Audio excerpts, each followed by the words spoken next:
ফ্যাসিস্টরা এখনো তৎপর আছে। এমনভাবে ক্ষমতা কাঠামো তৈরি করেছে যেখানে সমস্ত ক্ষমতা একজন ব্যক্তির হাতে কেন্দ্রীভূত করা হয়েছে। তাদেরকে জনগণের কাছে জবাবদিহিতা করতে হবে, সেই কাঠামো তৈরি করতে হবে।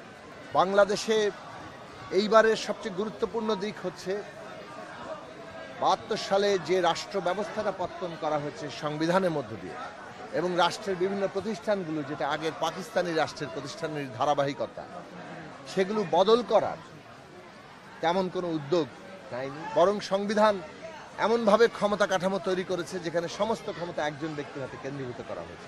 সংবিধানের ক্ষমতা কাঠামোর বদল, রাষ্ট্রের প্রতিষ্ঠানগুলোর সংস্কার এবং তার মধ্যে ক্ষমতার ভারসাম্য আনা, আইনের সংস্কার করা, এই প্রশ্নগুলো রাজনৈতিক সংগ্রামে আমাদের কেন্দ্রীয় বিষয়ে পরিণত হয়নি। এইবারের গণ অভ্যুত্থানের প্রধান বিষয় হচ্ছে যে এই রাষ্ট্র ব্যবস্থা বদল করতে হবে, প্রতিষ্ঠান আইনের সংস্কার করতে হবে এবং একটা গণতান্ত্রিক সংবিধান প্রতিষ্ঠা করতে হবে যেখানে ক্ষমতায় যারা যাচ্ছে তারা জবাবদিহিতাহীন থাকতে পারবে না। তাদেরকে জনগণের কাছে জবাবদিহিতা করতে হবে, সেই কাঠামো তৈরি করতে হবে। আজকে এই যে বাংলাদেশের মানুষের আকাঙ্ক্ষা, সে অনুযায়ী একটি গণতান্ত্রিক বাংলাদেশ, সেটা প্রতিষ্ঠার পথটাকে সুগম করবে, সেইটাকে আরও এগিয়ে নিয়ে যাওয়ার ক্ষেত্রে সবাইকে সহায়তা করবে এবং রাজনৈতিক দলগুলো ন্যূনতম গণতান্ত্রিক বাংলাদেশ প্রতিষ্ঠার ক্ষেত্রে যে ঐক্য, সে ঐক্য বজায় রাখবে। কেননা ফ্যাসিস্টরা এখনও তৎপর আছে।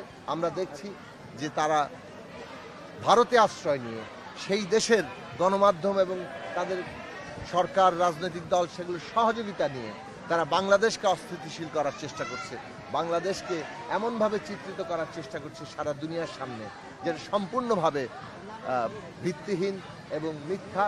বাংলাদেশে মানুষের অধিকারের জন্য বাংলাদেশ কাজ করছে। সুযোগ সন্ধানীরা, ফ্যাসিবাদের দোসররা এই দেশে নানাভাবে মানুষের নিরাপত্তা বিঘ্নিত করছে। হিন্দু সম্প্রদায় কিংবা অন্য সম্প্রদায়, ধর্মীয় জাতিগত অর্থে কোথাও কোথাও ঘটনা ঘটছে, কিন্তু সেই ঘটনাগুলোকে বিচার করার জন্য এই সরকার কাজ করছে। আমরা দেখতে পাচ্ছি যে সম্পূর্ণ মিথ্যা তথ্য দিয়ে নানাভাবে আন্তর্জাতিক পরিসরে বাংলাদেশকে চিত্রিত করার চেষ্টা করছে।